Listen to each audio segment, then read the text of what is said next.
On June 4, 1944, as France was under Nazi occupation, a call went out. A BBC radio station broadcasted a reading of a poem titled Autumn Song, written by Paul Verlaine in the 19th century. The words may mean nothing to us, but on that night there was a hidden message within the poem. They are coming. Ici, non. Ceci termine le programme. Les Français parlent aux Français. Les forces alliées avancent partout. Courage et bonsoir.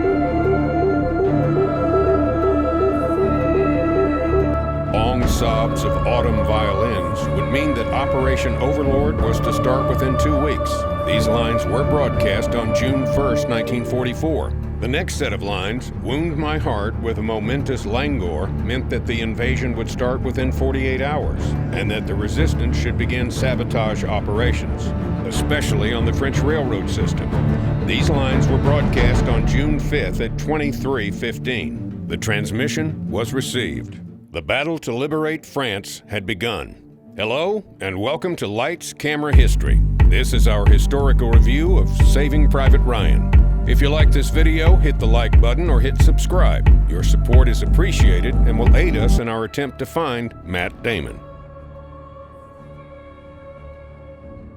The inspiration of Saving Private Ryan comes from the true story of the Nyland brothers. The brothers, Edward, Preston, Robert, and Frederick, who hailed from New Hampshire, all joined the active service either through the draft or volunteering. 2 of the brothers died in World War II in different theaters, and a third was presumed dead, although not known at the time.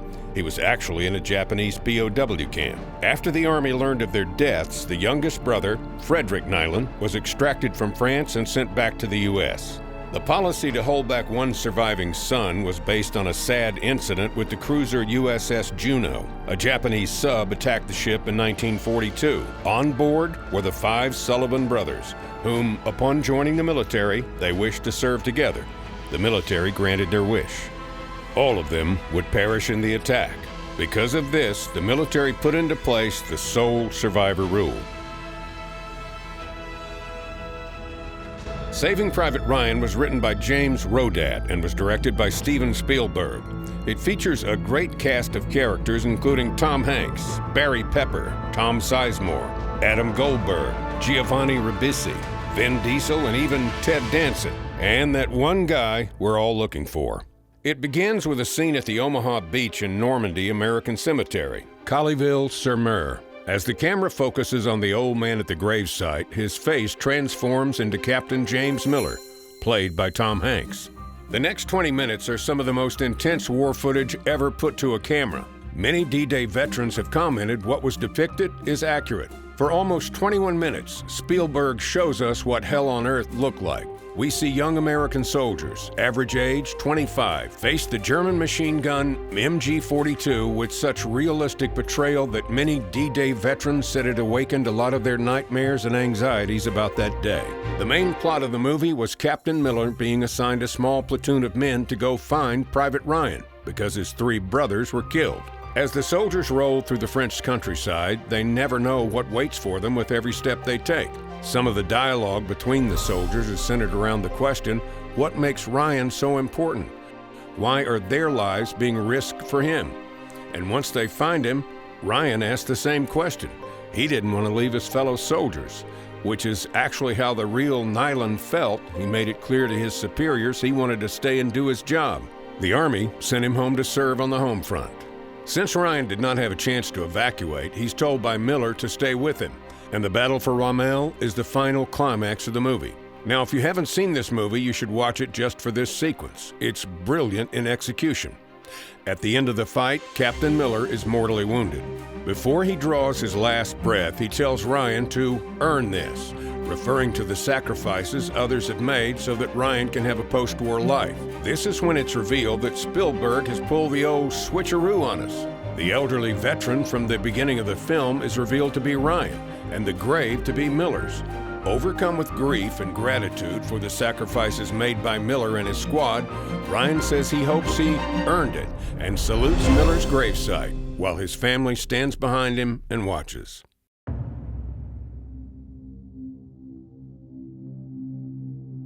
The movie's historical accuracies are a mixed bag. On one hand, you have some amazing attention to detail that the filmmakers should be thanked for.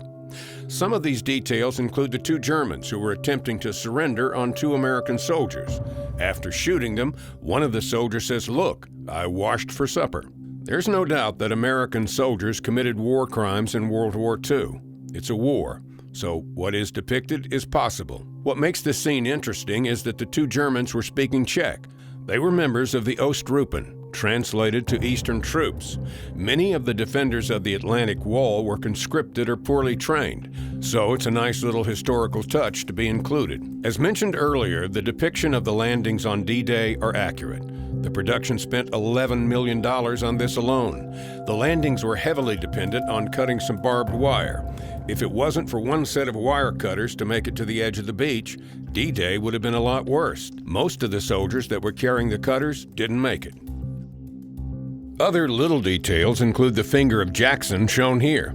This is a common injury caused by World War II rifles. This little detail during the D-Day scene is a blink and you might miss it. You can see here a medic is losing his water out of his canteen. Then it switches to blood.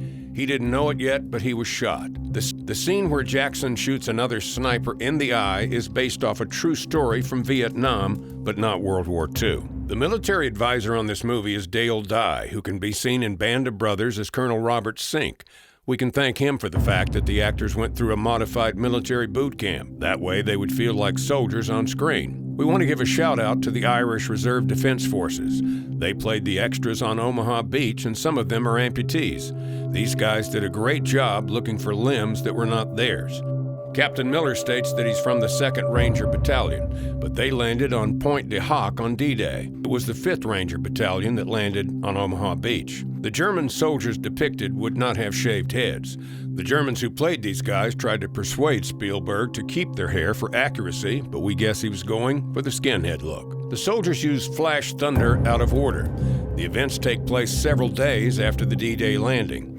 The communication calls were changed around every day, so they would have had new calls by then. Captain Miller at one point refers to a Sherman tank. The tanks being referred to as Sherman was something that came after the war, but it mostly boils down to this. The soldiers depicted didn't exist. The town with the final battle isn't real. Private Ryan didn't need saving. The military would not have sent 8 soldiers on a mission to save 1. To be fair, Spielberg didn't set out to make a World War II movie that's a play-by-play of some soldiers' happenings or a certain battle. That was the goal with Band of Brothers. Instead, this movie is supposed to make a person feel the pain of war and remind us that a lot was sacrificed in order to create a world that is just. Although the plot is fictional, the movie depicts a lot of aspects of the war with solid accuracy. So with that said, the final grade for this one is B- for historical accuracy. After the D-Day landing scene, the rest of the plot is fictional. So we'll leave you with this thought.